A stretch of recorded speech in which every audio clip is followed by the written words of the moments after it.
자, 마태복음 5장 말씀입니다. 오늘은 13절에서 16절까지 말씀입니다. 같이 읽겠습니다. 신약성경 5면 마태복음 5장 13절에서 16절까지 말씀. 자, 시작. 너희는 세상의 소금이니 소금이 만일 그 맛을 잃으며 무엇으로 짜게 하리요? 후에는 아무 쓸데없어 다만 밖에 버려져 사람에게 밟힐 뿐이니라.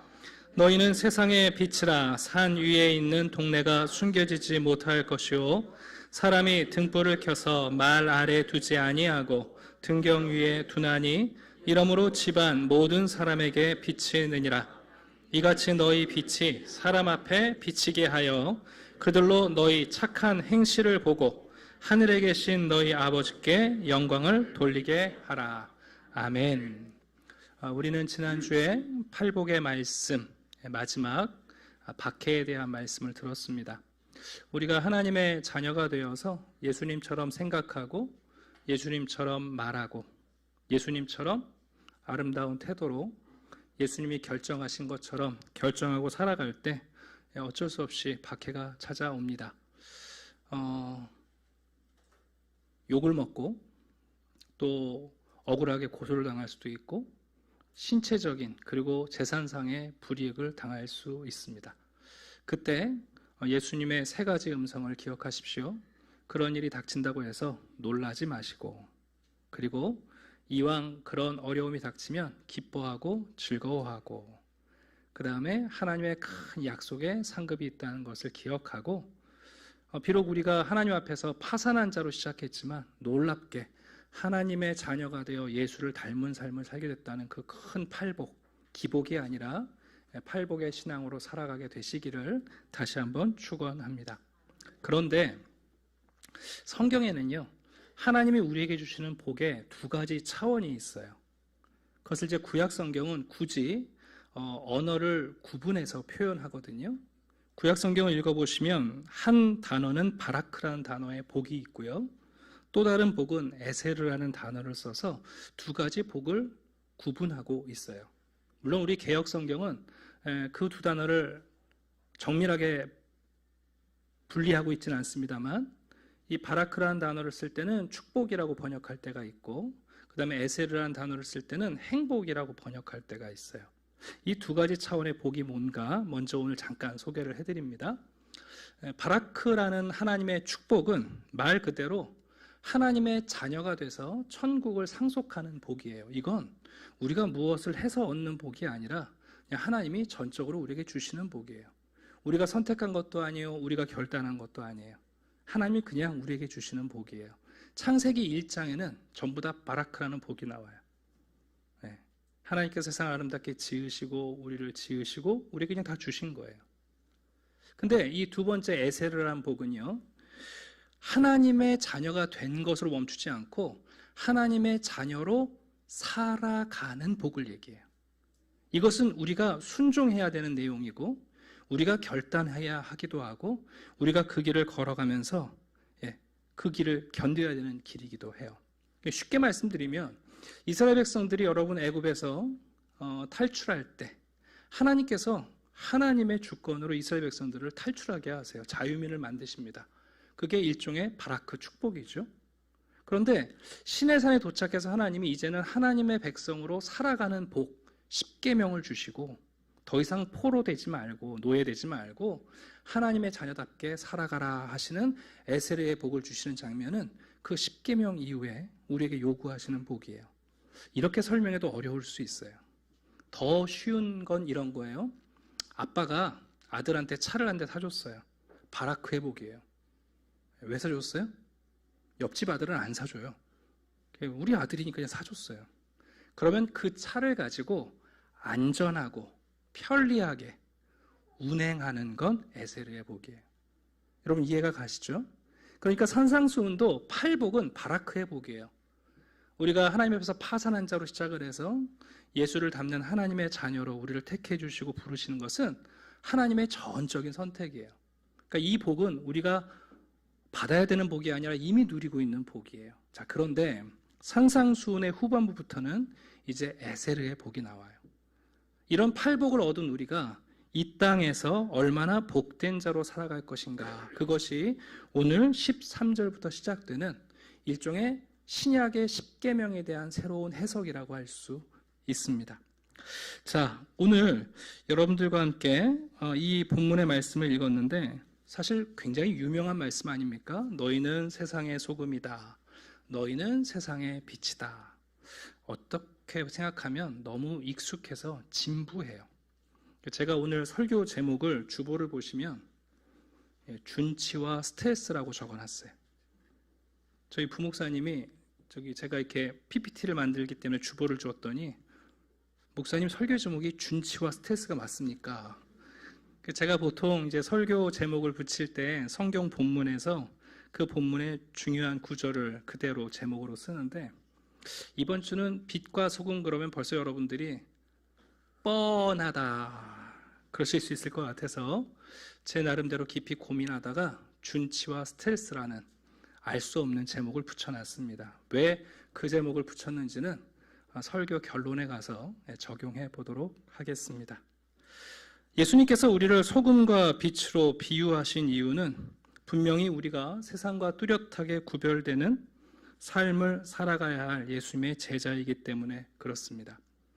우리가 하나님의 자녀로 살아갈 때 세상에서 욕과 비난을 받는 것도 사실이지만 그러나 동시에 우리가 세상에 긍정적인 영향을 미치는 것도 사실입니다. 제일 먼저 예수님께서 우리에게 너희는 세상의 소금이다 라고 말씀할 때 이것은 무슨 의미가 있을까요? 여러분, 소금은 참 가치가 있는 것이죠. 특별히 당시 유대인들은 그 서기관들의 글 모음집인 소페림이라는 문서가 있는데요. 거기에 이런 글귀가 있어요. 세상은 소금 없이는 유지될 수 없다. 이게 유대인들의 일종의 기본적인 전제예요. 세상은 소금 없이는 유지될 수 없다. 그러니 예수님께서 너희가 바로 그 소금이다 라고 말씀하실 때 얼마나 중요하고 얼마나 가치가 있는지 두말할 나위가 없을 것 같습니다. 소금은 주로 맛을 내는 조미료요, 또 그 짠맛 때문에 방부제 역할을 합니다. 그런데 예수님께서 오늘 본문을 보시면 맛을 잃은 소금에 대한 말씀을 합니다. 근데 이 말씀을 우리가 너무나 오랫동안 들어가지고 맛을 잃은 소금이 있다라고 생각하는 이상한 오해를 하실 때가 있어요. 여러분, 맛을 잃은 소금이 있을 수 있어요, 없어요? 예, 사실은 있을 수 없는 얘기예요. 이 말은 또 다르게 비유하면 습기가 없는 물이라는 말이에요. 그런 게 어디 있어요, 여러분? 또다시 말씀드리면 불이 안 붙는 성냥이란 뜻이잖아요. 우리가 하도 맛 잃은 소금, 맛 잃은 소금 그러니까 정말 맛 잃은 소금이 있다고 착각해요, 여러분. 예수님이 소금이 맛을 잃을 수 있겠느냐라고 질문하신 것은 대답을 기대하신 얘기가 아니에요. 이건 있을 수 없다는 얘기예요. 네. 특별히 맛을 잃었다는 것은 이 타펠이라는 단어인데요. 어리석어졌다라는 뜻이에요. 예수님의 제자, 하나님의 자녀들이 이미 팔복을 소유하고 있는데요. 이 복된 이 삶을 살아내야 할 책임을 또 그 삶을 버려버리고 어리석게 살아갈 때 결국은 쓰레기로 전락할 것을 말씀합니다. 여러분, 세상에서 성도들의 이 소금과 같은 삶을 통해서 세상은 영혼의 갈증을 느끼게 됩니다. 우리 그리스도인들이 소금의 역할을 잘하지 못할 때 세상은 두말할 것 없이 부패해지고요. 그리고 부패한 세상이 예수 그리스도의 가치, 예수 그리스도를 찾아갈 수 있는 그 갈증도 우리가 누리지 못하게 됩니다. 두 번째 말씀도 유사합니다만 조금 차이가 있어요. 우리나라 성경에는 너희는 세상의 소금, 너는 세상의 빛, 그럴 때 다 세상으로 번역을 했습니다만 세상의 소금이라고 말씀하실 때는 게르라는 땅을 이라는 단어를 쓰셨고, 너희가 세상의 빛이다 그럴 때 세상은 코스모스를 얘기해요. 그러니까 이게 무슨 얘기인지 좀 복잡할 수 있는데 제가 좀 설명을 해드리면 시편 1편과 2편이 하나의 시편이라는 걸 말씀드렸는데요. 시편 1편을 보시면 개인적인 복 있는 사람의 적용이 나와요. 근데 2편에 가시면 복 있는 민족의 이야기가 나와요. 여러분들 시편을 다시 보시면 일종의 점진적인 적용이에요. 소금이라는 것은 이 땅에 있는 한 사람 한 사람들과의 우리의 관계라면 빛이라는 것은 우리가 살아가는 공동체와 세상에 대한 우리의 영향력을 의미한다고 볼 수 있어요. 여러분, 너희가 세상의 빛이다 라고 말씀하실 때 이 말씀은 전제를 가지고 있어요. 그것은 세상에 빛이 없다는 전제, 세상이 어둠 가운데 있다는 전제입니다. 요한복음 1장입니다. 빛이 어둠에 비추되 어둠이 깨닫지 못하더라. 여러분, 예수님 없는 세상, 예수님의 제자들이 빛을 밝히지 못하는 세상이 얼마나 어두운 세상인가 사람들은 잘 이해 못해요. 솔직히 우리 시대에는 밤이 돼도 네온 사인, 간판들, 또 핸드폰, 각종 여러분 조명들 때문에 광공해라고 할 만큼 빛이 많아요. 여러분들 최근에 정말 짙은 어둠 가운데 서 계셔 본 경험이 있으십니까? 아마 없으실 거예요. 저도 그런 경험이 없는데 아주 예전에 수련회 때 시골에 이제 후발대를 데리고 깊은 밤에 그 수련장을 갈 때 그 옛날에는 여러분 내비게이션도 없고 표지판도 별로 없을 때니까요. 지도 하나 가지고 수련장을 가다가 분명히 간 길인데 밤에 얼마나 캄캄한지 또 밤에 구름까지 끼니까 별이 하나도 없는 거예요. 진짜 여러분 사방이 캄캄했던 적을 경험한 적이 있어요. 무섭더라고요. 우리가 그런 어둠을 실제로 경험해 본 적이 없어요. 그 제임스 보이스라는 목사님이 그분의 설교집에 재밌는 글을 인용하셨는데 이 글을 어디서 갖고 오셨냐면 통속 남성 잡지에 있는 글을 가지고 인용하셨어요. 한번 들어보실래요? 현대인들은 자신들을 실제적인 죄인들로 간주하기보다는 잠재적인 성자들로 간주한다 그랬어요. 여러분, 사람들이 참 우스운 게 뭐냐면 자기가 꽤 괜찮은 사람들이라고 다 생각해요. 나도 마음만 먹으면 성자가 될 수 있다고 생각해요. 실제적으로 내가 지금 얼마나 깊은 어두움과 단단한 어둠에 있는지, 헤어나올 수 없는 여러분 어둠 속에 있는지를 모르고 내가 마음만 먹으면 내가 성자처럼 살아갈 수 있다고 착각한다는 얘기예요. 여러분, 우리를 세상의 빛이라고 말씀하실 때 그 전제는 무엇인가? 세상이 얼마나 깊은 어둠에 있는지를 모르는 거예요. 여러분, 사람들은 다양한 측면에서 어둠 가운데 있는데 무엇보다도 영적인 일에 관해서 정말 짙은 어둠에 쌓여 있어요. 저는 종교를 말하는 게 아니에요. 종교에 대해서는 나름의 지식이 있고요. 다 기호도가 있고 선호가 있으세요. 나름대로 종교적 경험도 있어요. 그러나 영적인 일에 여러분 정말 짙은 어둠 가운데 있어요. 저희 목사하면서 제일 신날 때가 언제인 줄 아세요? 오해하지 말고 들으세요. 장례식장이에요. 장례식장 가면요, 목사만큼 죽음의 전문가가 없어요. 그래서 장례식장에 앉아있는 유가족들이나 모든 사람들이 목사의 말에 귀를 기울여요. 왜? 죽음 이후의 삶에 대해서 누가 알아요? 자식들이 석박 사면 뭐합니까? 죽음 후의 일을 누가 알아요? 나름대로 추측하고 상상해 볼지 모르지만 대체 죽음 이후에 무슨 일이 있는지, 어디 그런 근거가 있는지, 적어도 목사가 죽음의 전문가가 되어서 죽음 이후의 삶에 대하여 가르칠 때 사람들은 고개를 끄덕여요. 하물며 여러분, 예수님이 오시기 이전의 세상, 예수가 없는 세상은 정말 깊은 어둠 가운데 있어요. 그게 전제예요. 너희는 세상의 빛이라 말씀하실 때 여러분, 우리가 얼마나 깊은 어둠 가운데 있는지 우리가 인정해야 됩니다. 그러나 한 가지 주의할 게 있어요. 예수님이 너희가 세상의 빛이다 그러실 때 그것은 우리 자체가 발광체라는 뜻은 아니에요. 요한복음 1장을 보시면 세례 요한에 대해 이런 표현이 있습니다. 하나님으로부터 보내심을 받은 사람이 있으니 그의 이름은 요한이다. 그가 증언하러 왔으니 곧 빛에 대하여 증언하고 모든 사람이 자기로 말미암아 믿게 하려 함이라. 그는 이 빛이 아니요 이 빛에 대하여 증언하러 온 자라. 여러분, 우리가 세상의 빛이라고 말할 때 우리 자신이 세상을 비추는 발광체라는 뜻이 아니에요. 우리는 참 빛이신 예수 그리스도를 세상에 비추는 반사판이에요. 여러분, 사진 찍을 때 카메라도 중요하고요, 사진 작가도 중요한데 가장 중요한 게 뭐냐면 빛이에요. 네. 그래서 여러분, 영화 배우들 보면요, 감독한테도 잘 보이지만 그 조명 감독한테 되게 잘 보여요. 조명을 잘 쓰면 사람이 생기가 돌고 이목구비가 또렷해지고요, 조명 대충 비추면 얼굴이 뭉개지거든요. 여러분, 우리를 세상의 빛이라고 말씀하실 때 그건 내가 스타라는 뜻이 아니에요. 참 빛인 예수님을 세상에 바르게 비추는 것, 그게 우리가 빛의 역할을 하는 거라고 말씀하십니다. 어두운 데에 빛이 비치라 말씀하셨던 그 하나님께서 예수 그리스도의 얼굴에 있는 하나님의 영광을 아는 빛을 우리 마음에 비추셨느니라. 여러분, 우리가 세상에 빛을 비추는 이유는 세상의 죄를 지적하고 죄를 드러내려는 목적이 아니라 그들이 잃어버린 길과 방향을 되찾게 해서 참 빛이시고 참 길이시고 참 생명인 예수님을 세상에 보여주기 위한 겁니다.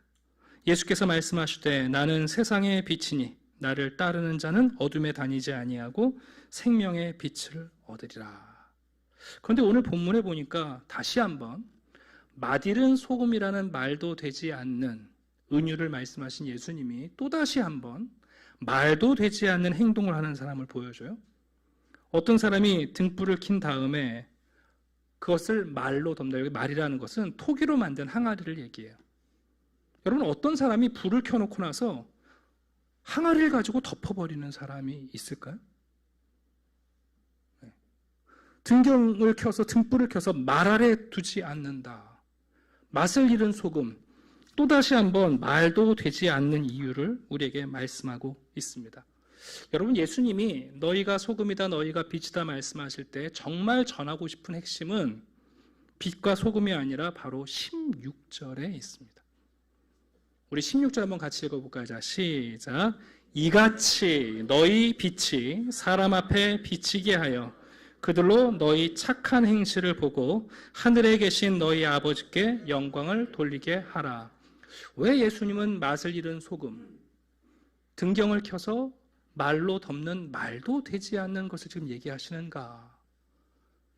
우리가 착한 행실로 우리의 의로움으로 맛을 잃지 않고 불을 켜서 그 불을 덮지 않음으로 하늘에 계신 우리의 아버지인 하나님을 세상에 보여주어야 한다는 얘기예요. 지금 여러분, 이제부터 산상수훈의 설교의 구조는 이렇습니다. 예수님 당시에도 많은 사람들이 착한 행위를 했습니다. 자기의 의를 추구했어요. 예를 들어 볼게요. 바리새인들 정말 여러분 율법을 따라 선행했습니다. 근데 바리새인들이 추구한 의는 하나님의 영광을 보여주는 게 아니라 유대 민족주의의 영광을 보여줍니다. 사두개인들도 제사장으로서 성전에서 여러분 최선을 다해서 선행을 했습니다. 착한 일들을 했습니다. 그런데 그 사두개인들을 통해서 볼 수 있는 것은 세속적 종교의 영광을 보게 됩니다.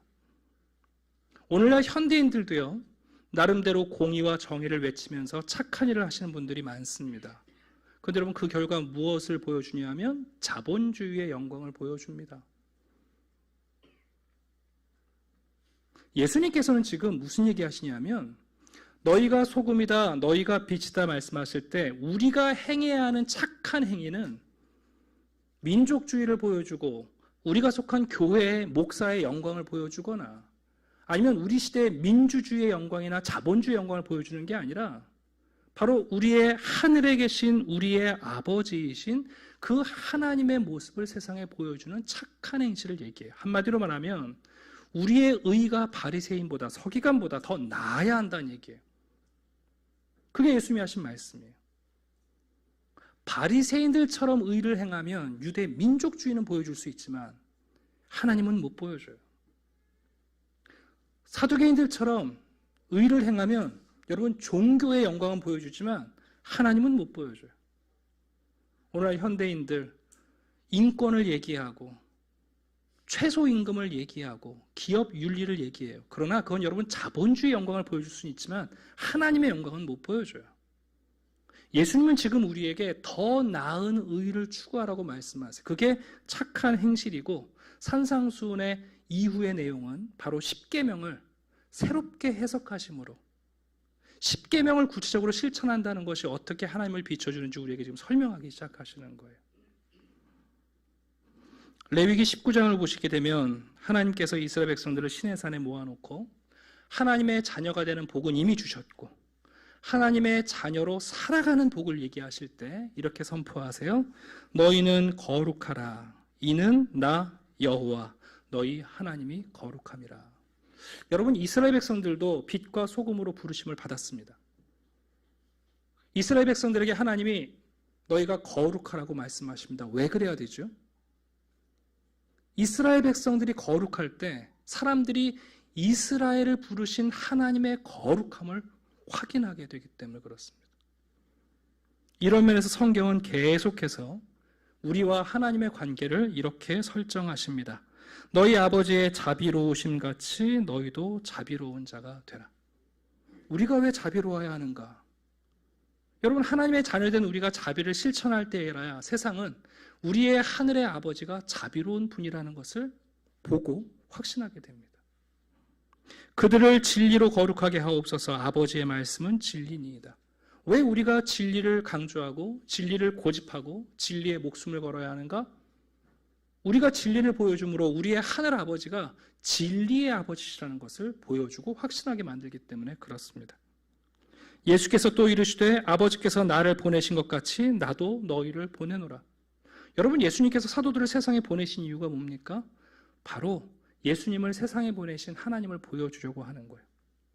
우리가 또 세상에 선교사를 파송하기도 하고 우리 자녀들을 보내기도 하고 제자된 삶으로 세상에 우리를 내보내야 하는 이유는 바로 우리의 하늘 아버지가 우리를 보내시는 분이라는 것을 보여줘야 되기 때문에 그래요. 아버지께서 나를 사랑하신 것 같이 나도 너희를 사랑하였으니 나의 사랑 안에 거하라.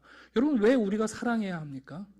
우리가 서로 사랑할 때 우리를 사랑하시는 하나님을 보여줄 수 있고 그 사랑의 하나님을 확신할 수 있기 때문에 그렇습니다.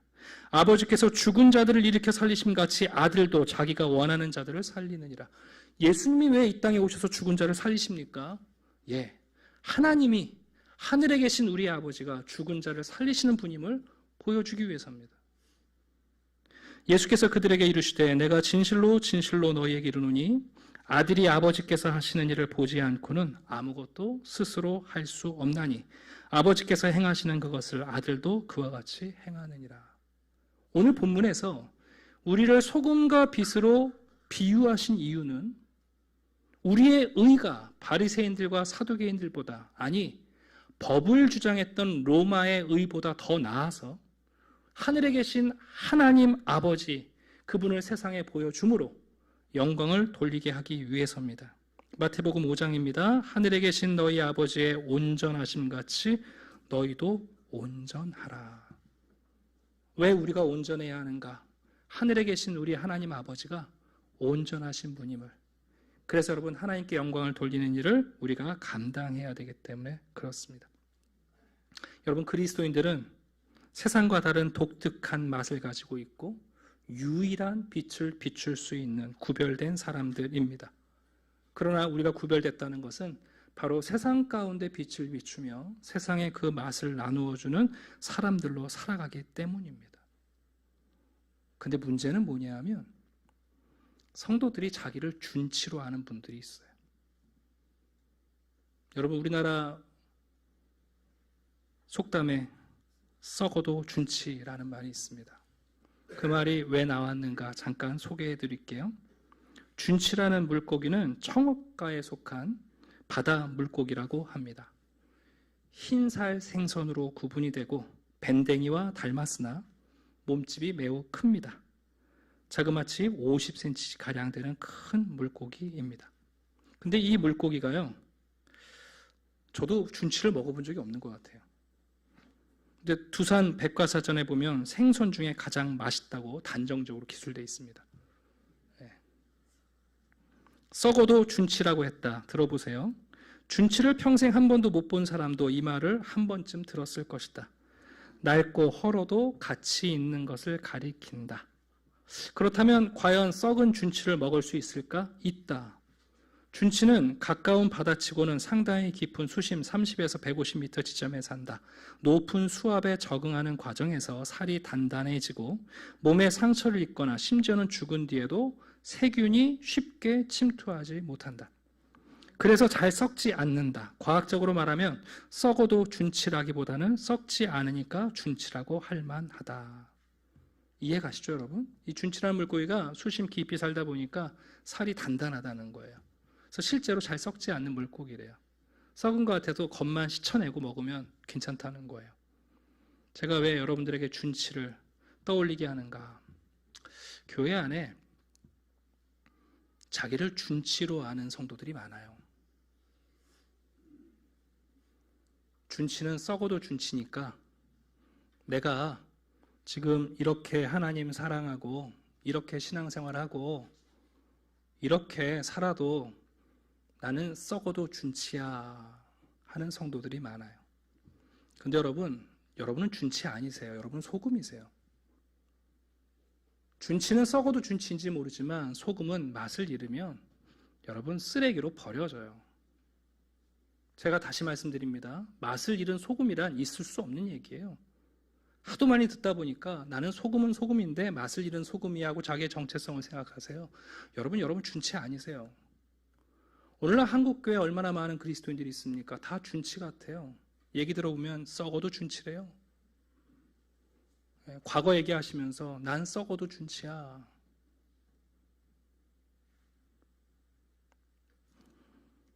남자들은 스텔스라는 말을 좀 잘 아시는데 여자분들은 좀 낯서실 수 있어요. 명사로 이게 은밀함이란 뜻인데 사실은 군사 무기에 많이 사용되는 용어입니다.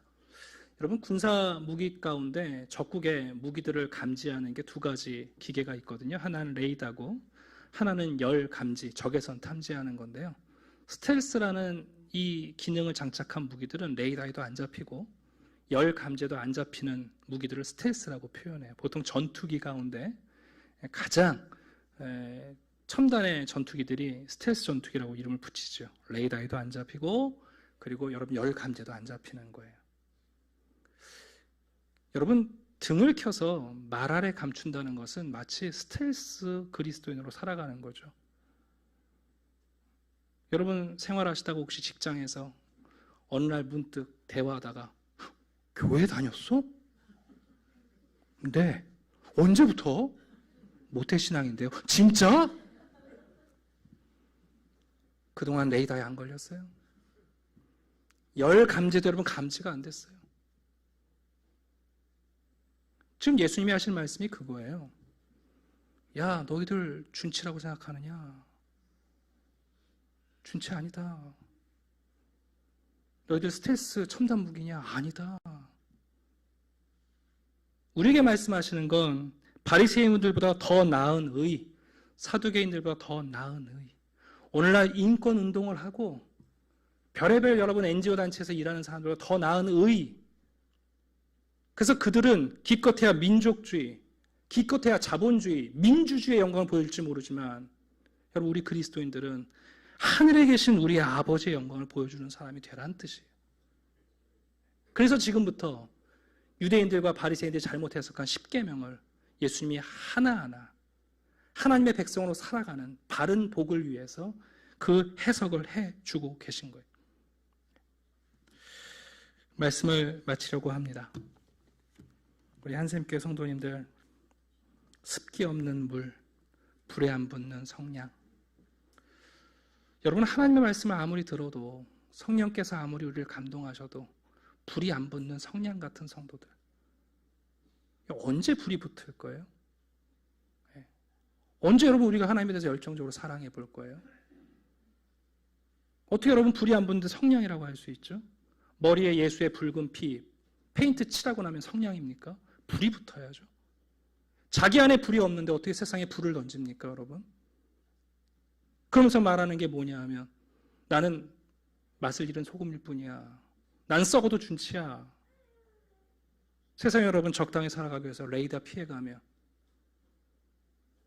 여기저기 어울려 살아가고 적당히 숨어 사는 기술을 배워놓고 탁월한 첨단 무기라고 착각하고 살아가지 않으십니까?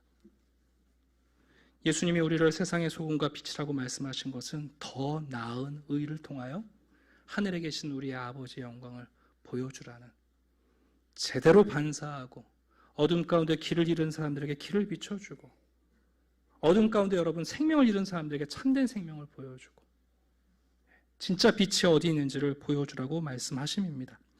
나 여호와가 의로 너를 불렀은즉 내가 내 손을 잡아 너를 보호하며 너를 세워 백성의 언약과 이방의 빛이 되게 하리니 그가 이르시되 내가 나의 종이 되어 야곱의 지파들을 일으키며 이스라엘 중에 보존된 자를 돌아오게 할 것은 매우 쉬운 일이라.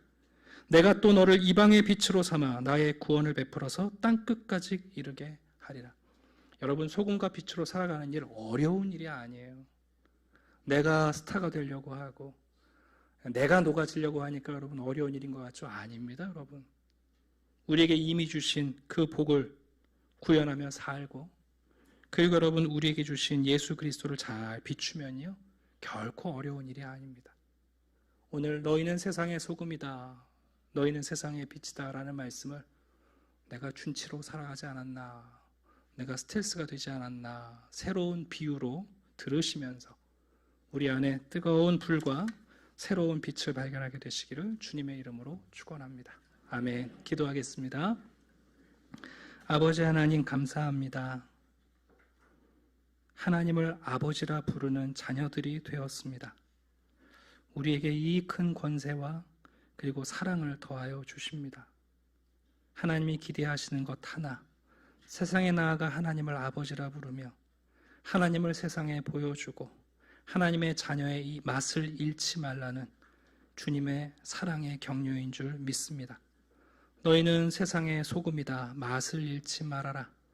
너희는 세상의 빛이다, 가리지 말아라, 숨지 말아라. 바리새인들보다, 서기관보다, 사두개인들보다 하나님 이 땅에 그 어떤 검사와 판사와 국회의원들보다 더 나은 의를 통하여 하나님 아버지를 세상에 보여주는 빛과 소금이 되게 해 주시옵소서. 감사드리며 예수 그리스도 이름으로 기도드립니다. 아멘.